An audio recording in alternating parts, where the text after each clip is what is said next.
Alright, maybe the title's not quite as impressive as it sounds because there's only 5 games. But still, do you know anyone else who's taken the Hyperscan this seriously? If you don't know, the Hyperscan is Mattel's long-awaited return to the video game industry. 27 years after they introduced the Intellivision to compete with the likes of Atari, the Hyperscan shared its shelves with the PS3, Xbox 360, and Wii. Which is laughable, but it's easier to think of this thing as more of a spruced up plug-and-play than it is a pared-down video game console. It relied on scannable cards, which would be purchased in separate booster packs, adding more content to the base games. Amiibo, Skylanders, and Disney Infinity all struck gold with a similar concept using this exact gimmick in the 2010s, and this beat all of those out releasing in 2006. It was only actively supported for a couple of months, and was reported to have sold as little as 30,000 units lifetime. For reference, that's about an average day for the PlayStation 5. It retailed for $70, but I got mine for free. Thank you, Dagamus. I greatly appreciate it. He sent me the system, a working one, which is apparently fairly hard to come by because these things are notorious for crapping out on people, the hardwired-in AV cables being its most common failure point. Also came with a controller and X-Men, along with a few cards, which is more or less exactly what the thing came with originally according to the side of the box. I'm guessing this was a Christmas gift, which was played with once or twice and never thought about ever again. All of this other shit, though, I had to buy myself. Originally, my plan was just going to burn the games to discs and then try to spoof the cards with an RFID chip or something, but it turns out, no, of course you can't do that. It's becoming a bit of a running meme on my channel, but I swear I do actually know how to burn game images to a disc. I can get them to work on my Saturn or Dreamcast just fine, for example. And I can get the games to load up on the Hyperscan, sort of. They just run like ass. Much worse than normal, and the system doesn't load all the assets correctly when I burn discs either. That and they kept crashing. I would get to play whatever I burned in slow motion for 20 or 30 seconds, then without fail they would all crash. The Hyperscan isn't copyright protected or anything, so it's probably just me using a low-quality burner, because it works as intended just fine with legitimate discs. Our games came in these fancy-looking but flimsy cardboard boxes. I like the red ridged edges, they're sharp, but they also used the cheapest, shortest-lasting glue they made from inferior horses, because the trim breaks off like it's nothing. Then the CDs aren't even in jewel cases. They just come in these paper sleeves. However, the cards themselves are of amazing quality. They're more high-end cardboard than they are paper, no flop whatsoever. It would take a concentrated effort to actually bend one of these things. And look at all the goddamn cards I have. This whole idea is really awkward to use. In the heat of battle, who wants to shuffle around all their cards? Especially when your prompts to scan them are timed. And when you have a crap load like I do for some of these games, it gets unwieldy fast. Fuck! Scanning, I found, was inconsistent. Most games it works fairly well, if a little delayed, but for whatever reason, some are much more finicky. Actually, you know what? It's just X-Men. X-Men, for some reason, was the only game where scanning gave me trouble. You're supposed to line it up with this white circle and cross, which pinpoint where the chip is inside of the card, but not all of them have that, so it must have been a later addition. Because of the nature of these, you need to play with the system right next to you. Like, you couldn't play the Hyperscan on a couch or anything. You have to be right in front of the TV. The controller is that kind of cheap kid plastic, which feels like I could snap it in half if I tried hard enough. And they opted for an analog stick, despite the games exclusively being 2D. Weird. Other than that, it's fairly standard. Exact same layout as a PS1 pad. First up, we have X-Men, the game which came with the system. Hold on, rated T? Isn't this thing supposed to be for little kids? Yet the pack-in game is rated T? Actually, none of these are rated just E. The other 4 games are E10 and up, so apparently kids under 10 need not apply. The first thing you see upon booting the game is actually an FMV video of the firmware, which is very funny to me. Like, we needed to see this screen again. And before I even talk about the game, I need to comment on how ridiculous the loading works. I don't mean the load times. Well, I do, because they're unacceptable as well. I mean how it's structured. You put the game in, it loads, this FMV cutscene of the Hyperscan and Marvel logos play, then the company who developed 4 out of 5 of these games, Semi-Logic, then it loads again to the main menu, so you pick your option. In this case, let's pick one-player tournament. It has to load a third time, then we scan in our character card, it loads again, and after the 4th fucking loading screen, now we can finally freaking fight someone. Then after the fight's over, does the game go straight into the next battle? No, of course not. It loads to a screen where you have to scan your character card again, then it loads the character select screen again, even though you can't change who you're playing as if you pick the one-player option. Then there's a third gosh dang loading screen before you get to another fight. What the fuck is this shit? We couldn't have streamlined this a little more? And they take fucking forever. Look at this. I put all of my game footage into Premiere. Anytime I'm actually in battle is in blue, and red is the amount of time spent either in loading screens or on the menus. For just my playthrough of the campaign, not messing around with any of the other modes, this came to an astonishing 51 minutes, 6 seconds, and 8 frames not spent in battle, and only 45 minutes, 6 seconds, and 13 frames spent in battle. And that's me being generous, including the 5 seconds it takes after a battle ends for the screen to fade out. You spend more time waiting than actually playing this game. And there's 19 fights in this game to get to the end. Like, holy fuck, do we think that's enough? Other than the straight one-player tournament, there's a mode to just look at your cards. Cool, I don't know why you'd ever want to do that. I guess just to see if it's working. And you scan cards for everything. Instead of a character select screen, you scan cards. We also have attack mod cards, which give specific characters new moves, or give us passive abilities such as only 50% of an opponent's attacks are effective. That seems a little overpowered, no? Or whenever an opponent hits the player with a combination attack, 2 blows within 1 attack, the player automatically retaliates with a triple strike against the opponent? Geez, these are more cheats than power-ups. There's also the Danger Room, which are mini-games we can play. Almost like the in-between bonus stages in Street Fighter 2. But with this one, what am I supposed to do? I can't turn around. I'm clearly hitting these things, but it's not counting any of them?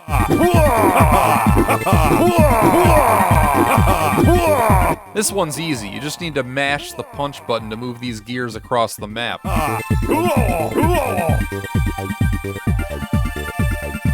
Then you do it, then it just fades away. No success or failure screen. Did I win? Who knows? And what do you even get out of doing these minigames anyway? They increase your character's stats, but that happens by just doing normal fights too, so why would I waste my time on the minigames when I can just upgrade from the regular fights? You can also unlock some of these games with cards, of course, so let's try this Strength Room Danger Room card. So I scan it in, and... Wait, this is the exact same game, except instead of gears, we're throwing these heads. They really locked this behind a card. Fighting itself is trash. First off, everything is delayed beyond belief, which is a common Hyperscan quirk, as we'll come to find out. I'm talking Dragon Lair on NES levels of non-responsiveness. But what's strange is only the face buttons are delayed. Analog stick works fine. I mean, there's no analog controller or anything, of course not. None of these games have that. But it is at least responsive. Why this works fine, but the face buttons do not? I really have no idea. But the inconsistency is strange. This game is a million times worse than something like Rise of the Robots. I beat the entire thing by spamming the same attack over and over again. And it's not like I found one cheese move. You can use any of them, and the enemy will just keep running into you. You can spam punch, you can spam kick, you can spam your special, and just win every fight. This is one of the easiest games I've ever played, which is for the best because there's so much lag. If this were like a normal fighting game, it would be impossible to read and react to your opponents. There's a level up system between fights. In fact, that's why the game asks us to scan our character card in between every single battle. But I didn't feel like waiting for the card to actually scan or fumbling with the sensor, so I just started skipping these and it didn't matter.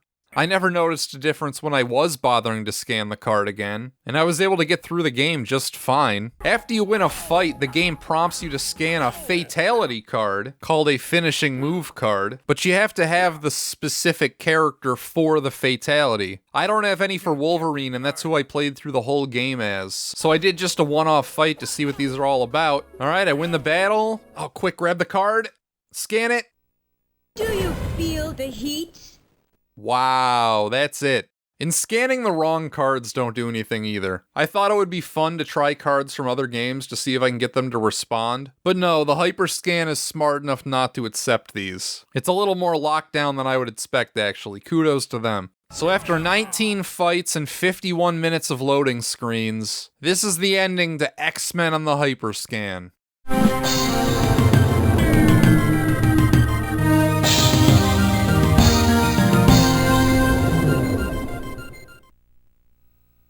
Wow, just beautiful. Next up is Interstellar Wrestling League, and this copy has seen some shit, man.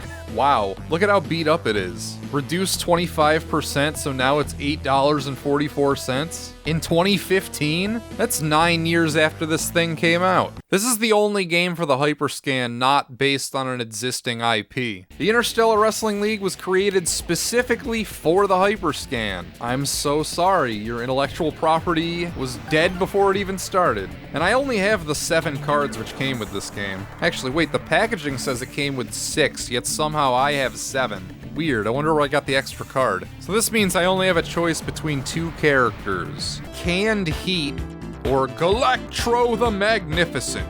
The other cards are sort of like what we'd find in X-Men. Cards for new moves, ones that are basically cheat codes. Not that you need it, because this is just another dog-easy fighting game like X-Men. They clearly put more effort into this one, or into the cutscenes at least. And this game actually has a plot, unlike X-Men. This Potato Man has summoned all of us here to fight, so he can absorb our powers and take over the universe. Everything I said about X-Men, about the combat, applies here. The attacks are delayed as fuck, you can just cheese the same move over and over again, and nobody will ever stop you. The loading times were nowhere near as bad, mostly because this time there's only one loading screen in between battles. Thank you. It's nice seeing something original, I guess, but a shame it's wasted on just another cookie-cutter fighting game that controls like shit and isn't balanced at all. Believe it or not, I was actually challenged during the final fight, so this game is more difficult than X-Men. It went to the 3rd round, best 2 out of 3, and I was down to my last HP, but we got the job done, and here's the ending. I hurt everywhere, all the way down to my tater tots. The galaxy hasn't seen the last of me. Oh no, I'll be back. The Uber Tuber will return. I will be the king of the ring.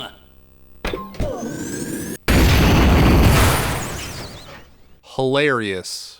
Alright, next game. Ben 10. No subtitle, just called Ben 10 for the Hyperscan. This is a fun license for them to get, and definitely would have been the game I would be most interested in playing if I had a Hyperscan back in 2006. I didn't care about any of these other properties, and I only mildly really cared about Ben 10, but I did watch the show and I did enjoy it. The gimmick with this one is you scan cards to transform into the different aliens. So Ben 10 as a property actually fits the Hyperscan well because of this. It's perfect. You collect all the different transformations, scan them, but they couldn't stop there because it seems like every Hyperscan game had to have pointless cards that do cheat-like things. We have attack mods, such as giving specific characters new moves, just like the rest of these. Help cards, which I never once used. Cards which completely fuck up certain enemies. Just a bunch of crap I'll never use. I was worried I wasn't going to be able to beat this game because it only came with 2 monster transformation cards, so I bought some booster packs, hoping to potentially get all 10 or 11, I guess, because Ben counts as one of the transformation cards too. Why? You start each level as Ben. If you just wanted to play as him, then don't transform into anything. Ben actually does have a purpose, though. He's the only one who can climb ladders or swing on these poles. He's also how you switch between monsters. Say I wanted to change between Diamond Head here to Wild Mutt. You can't just scan the Wild Mutt card. You need to scan the Ben card to transform back into Ben, and then the Wild Mutt card to transform into him. Even with these booster packs, I was still only able to get 5 of the transformations, not including Ben. Ben, don't go rushing into this area without thinking first. There are logs that may break beneath your feet, and pits you can fall into. Check out the shack when you get to it. Ah, shut up, Grandpa. You can't move while he's tutorializing, so you just need to wait for him to stop. Okay, why is jump red? The top button. That's weird, right? You ever played a game where you hit the top button to jump? Scan my card to get some help. Scan the Gwen card for more help? What kind of help does she give? Wait a second, I don't even have a Gwen card. I bought all these packs and I don't even have Gwen? The first freaking card they ask for and I don't even have it? I found that the card scanning is actually much more responsive here than it is in the other games. Which is good because you'll be doing a whole lot more of it and it's a lot more integral to the game itself. In the fighting ones, I was able to just scan my character and then not think about it again because the stats don't matter. Of course, the controls are just as delayed as they are in the other 2 games. Ben 10 is some of the most finicky platforming I've ever played. There's a stink fly card, which is basically cheating because you can just fly over everything. But I don't have that. I don't have Ghost Freak either, who can go through walls, which is almost as good. Meaning I need to play every stage the legit way. Or I guess Ripjaw helps a little on the water levels. But there's only one of those, so who the hell cares? It's mostly a beat 'em up with platforming elements opposed to vice versa, which is good. Doesn't mean that the platforming isn't annoying, though. There are 10 levels, each with 3 stages, and a decent level of variety, if I'm being real. Not every screen is walking to the right beating aliens up. For example, here's one where our objective is to throw these chocolate salty balls into this hole before the timer runs out. In some stages, you can just run to the end, like here. I can just go right by these guys, and they don't even matter. Is the combat any good? Well, judge for yourself.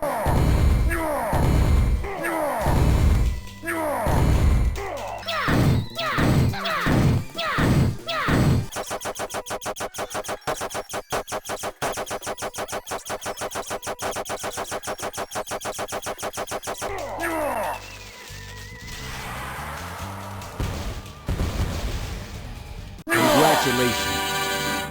Hey Ben, it looks like a gang of misguided youngsters are causing trouble in the traffic tunnel. Wait, we're beating up kids now? Oh man, this is brutal. Jesus. All these games having such a huge delay means that they can't design anything really kinetic or else they would be unplayable. So Ben 10, just like the other 2 games, are easy as fuck because they had to compensate for the horrible controls. This one's also more of a pain to play because we're constantly scanning all kinds of cards. Fighting games weren't that big of a deal, but here we're always swapping them out. Every time we die or need a new monster to pass some obstacle, we need to scan more cards. Then there's the megawatts, these annoying fuckers which just float around the screen, and I can barely hit them. If I didn't have the card which kills them slowly over time, I don't think I'd ever get past these. But my main complaint is that so much of this game is just trial and error. Which monster is gonna work on this stage? I don't know. So you try one, die, then try another, and just keep doing that until one of them works. It's usually not a game of skill, it's just that one monster is immune to the enemies in this stage. Maybe if you were a fan of the show and you knew which form Ben used to take on these specific enemies, it would give you a leg up, but I'm too lazy to check if they actually correspond to what happens in the show. Sometimes the game forces you to use a specific monster, and the way they do this is just to have Grandpa Max say that the Omnitrix is a prototype and sometimes malfunctions. So you don't even get the monster for the card you scan. The Omnitrix is a prototype and doesn't always function correctly. But the worst stages are the ones which force you to use Ben because there's no Omnitrix stands for you to transform. That, or it's ladder heavy, or one where you need to swing off poles. Swinging off poles fucking sucks because he doesn't always grab them. The game is so freaking picky. You need the hand portion of your sprite to transfer over the exact pixel it needs to in order for him to grab these. Here's a stage where we need to swing past this lava, but Ben just doesn't grab the chains half the time. And they knew this was the most difficult obstacle because the final stage is a huge cliffside where you as Ben need to swing your way all the way up to the top. Of course, if you have Stinkfly, you can just use him, but I don't have Stinkfly. This took me forever. It's almost like playing Getting Over It with Bennett Foddy. One mistake and you're all the way back down to the start. It's beautiful, actually. All the boss fights are just fucking nonsense. You're either trading blows and you're stronger so you win, or you just stun lock them and win that way. Congratulations. Like, bitch, I don't even do anything. But the last fight actually has some tension because they disable your watch. Then you just beat up this big scary alien guy as Ben. He's really easy, you can just stun lock him like anyone else.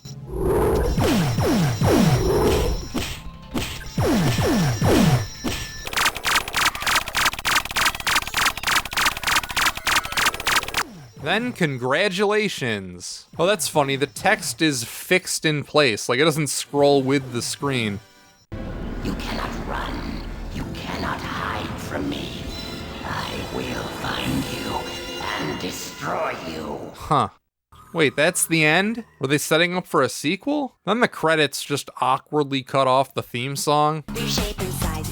Okay. I mean, this is the best Hyperscan game so far, but that's not saying much. Next game, Marvel Heroes. And let me tell you about the absolute hell I went through to get this. I actually wanted to make a Hyperscan video last year, but I couldn't. At least I couldn't do it in the way I wanted to, because of this right here. Even though it's considered to be one of the, quote, common Hyperscan games, I found this isn't the case at all. When I was buying all this crap last year, I had no trouble finding the other 4 games, but this one didn't show up anywhere on eBay, or any other site for that matter. So I set an alert, and every few days I would check eBay for anything Hyperscan related which was posted, just to see if somebody included Marvel Heroes with their system or something, like as a lot. Only no one ever did. There were no listings for this game on eBay for 8 months. I had to wait 8 months for one singular copy of this game to appear. Then I got into a bidding war with some asshole who put it all the way up into the 200s. I actually lost this auction, but the guy must have had buyer's remorse because it was relisted the next day, and I managed to win this auction for 75 bucks. Yay? Still not the most amount of money I paid for one of these, by the way. So almost a year after I was graciously gifted this system, I finally got the last game and was able to make this video. So if I had such a hard time finding this, why is it considered one of the common Hyperscan games? Even the price charting value is incredibly low, and for some reason my purchase didn't show up in the sales history. Why can't I find this game anywhere? You can actually buy the booster packs brand new still, entire boxes of them even, which I got just to show it off. I already opened up all the packs. Well, I have a theory, and it's not really based on anything, it's just a hunch, and it's the only thing I could think of. I believe that at one time, you could buy new old stock of this game like you could with the cards. A couple years ago, I wouldn't be surprised if you went on eBay and you typed in Marvel Heroes Hyperscan, a bunch of unsold copies came up, giving people the illusion that it was plentiful. But once that new old stock sold through, that was it, and it turns out Marvel Heroes was actually produced in much lower quantities than the other games. Again, I don't know if that's true or not. That's just my guess, because I have no other theories as to why I had such a hard time finding this game. This is the most complicated one card-wise so far. We have atmosphere cards, story mod cards, boss mods, area mods,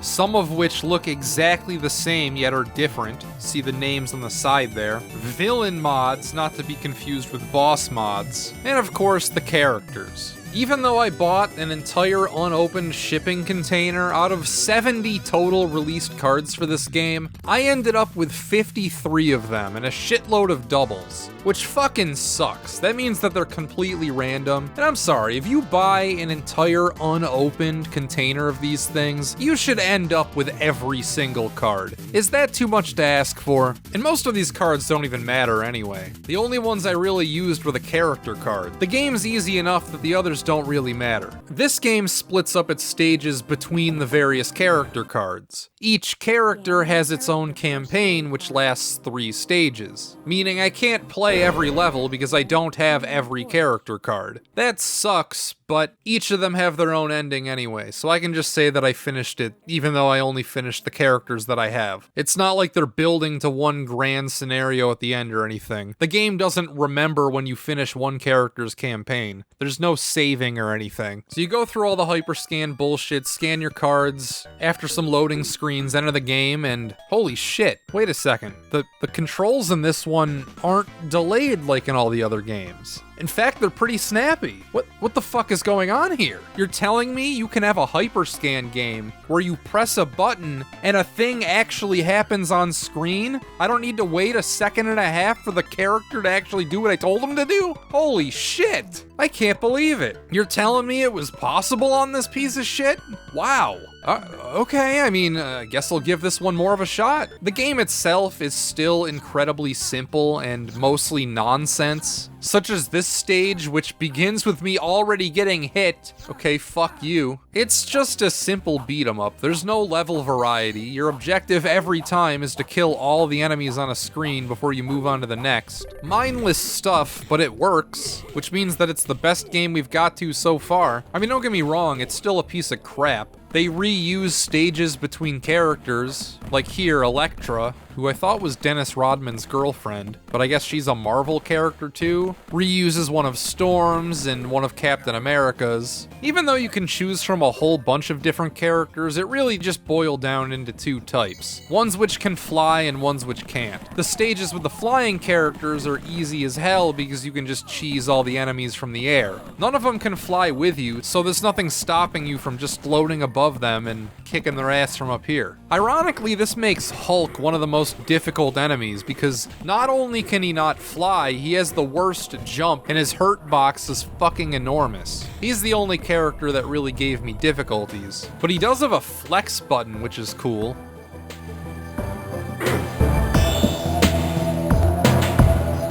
Oh shit, I guess that was death. Damn.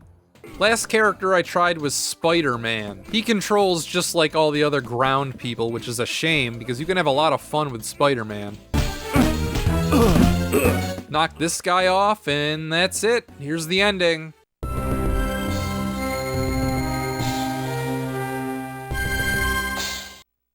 Awesome, right? And it's the same for every character, just replace them in the cutscene.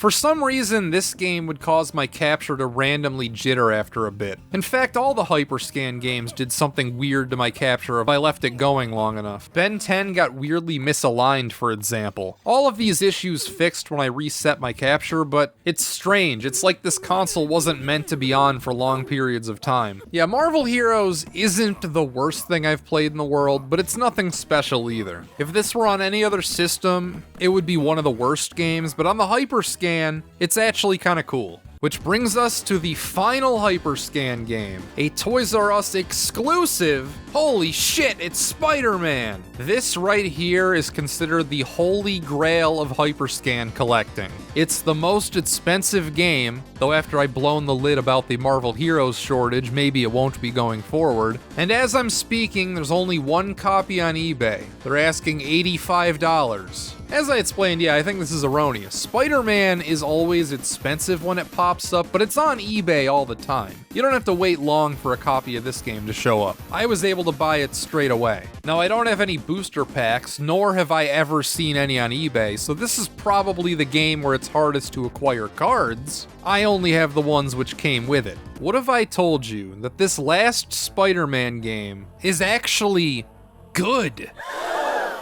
And not in an ironic way either. For some reason, this game is way better than anything else on the Hyperscan. It's actually good. If this were on the Game Boy Advance, I would give it a solid IGN 7 out of 10. Spider-Man is so good, in fact, the first time I was playing it, I convinced myself that it had to be a port of a Game Boy Advance game. But I looked up footage of every Spider-Man game on the Game Boy Advance, and it's not. This was built from the ground up, specifically for the Hyperscan. It's an exclusive. If you want to play this game, you have to do it on the Hyperscan. This is the killer app. We start out on the streets of New York where we're free to just mess around with the controls, and it's legitimately fun to move Spider-Man around. And just like in Marvel Heroes, there's not much delay with the controls either. So eventually they figured out how to make the controls for this console not the worst fucking thing in the world. Hallelujah. Spidey moves fast and you build up more speed the longer you go in any direction. The web is simple and easy to use, a great way to build speed, and you get unlimited uses, so you can just keep swinging around forever. This is already awesome, and I haven't even started any of the levels yet. Might sound simple, but something like, I don't know, the NES game managed to fuck this up. Or Marvel Heroes, he controls like shit in that game. Sorry, my Spider-Man frame of reference is incredibly small. But just moving better than he does in those games is hugely impressive for me. And they're already halfway there. They got step 1. When creating a good action game, the first thing you want to nail down is making your character feel fun to control. And Spider-Man does. I'm stunned.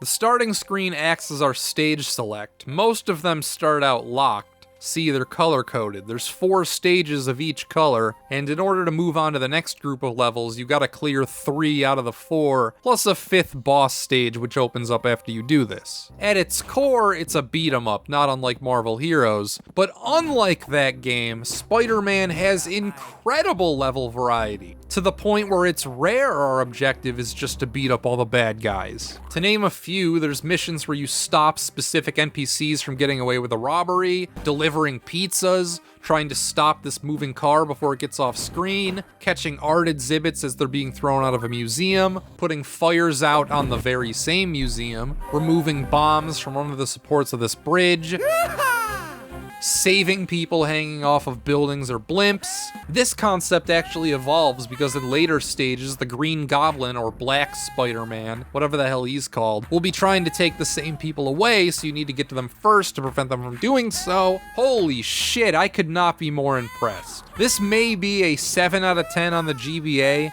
but on the Hyperscan scale, it's a gosh darn masterpiece. Even the loading screens are short. I don't know what kind of rockstar programming wizard they got on this one, that or they just had incompetent boobs on the rest, but this game is proof you could make a technologically competent experience on this thing. It was possible. There was potential here. Combat is by far the weakest element. After all, I said it's a 7 out of 10, not a 10 out of 10. This is an issue because even though there's varied objectives, combat is still the thing we're doing the most of. But with that being said, it's still the best combat on the Hyperscan. It's better than either of the fighting games. It's much better than Marvel Heroes. You get a basic punch and kick, and what I really like is before each stage, the game prompts you to scan in special moves. You're allowed to have 4, and I didn't have much choice because I only have 5 move cards. This sounds like it might get annoying having to scan in all the move cards each time, but guess what? You only need to do it once and the game actually remembers the cards you scanned! It's up to you if you want to swap them out. Holy fucking shit! Every other game on this system makes you constantly re-scan the same cards over and over again. But finally, here's one where you only need to do it once. In fact, the only times you would ever want to scan other cards are if you want to save the game, you scan the Spider-Man card, or if you wanted to swap out your moves, or if you wanted to unlock some of the stages which are locked behind cards, which I don't have any of, so I couldn't tell you about those. The way these special moves work, you can't just spam them either, they all have cooldowns. Once you use a move, you need to wait for the meter to recharge before you can use it again. They're a lot stronger than basic attacks, And they are kind of cheesy, but they're not as cheesy as they could have been because they took these preventive measures. Spider-Man plays into its strengths. They knew the fighting wasn't strong enough to carry the entire game, but the movement is fun, hence a lot of these stages being movement dependent. Man, I can't believe one of these games is actually good. Alright, this is the last stage. Bam! Killed the Sandman. Final mission completed. Congratulations, mission success. Let's check out this ending. Congratulations, you've saved New York. To be a true master, earn all the trophies. Oh man, I got the bad ending. Yeah, in every stage there are these blue tokens you can collect. In order to see the true ending, you gotta get them all. So that was the Hyperscan, you know? I actually enjoyed Spider-Man enough that I was willing to go back into the game and do all the levels again to find all of the blue coins, or trophies as the game calls them. But guess what? Remember how some of the stages are locked behind cards that I don't have? Yeah, there's coins in those stages too. So I can't actually complete the game without those, but guess what? I'm not alone. Not only can I not complete this game, nobody can, because not all the cards planned for this game actually got released. And even if they were, as I said, I couldn't find a single booster pack for this game on eBay the entire time I was looking at Hyperscan stuff. So, I don't know. I don't know why I hate it. The game's actually pretty good. Shout out to you for watching. Shout out to the patrons. Never trust anyone who needs a haircut. See you next time. Goodbye.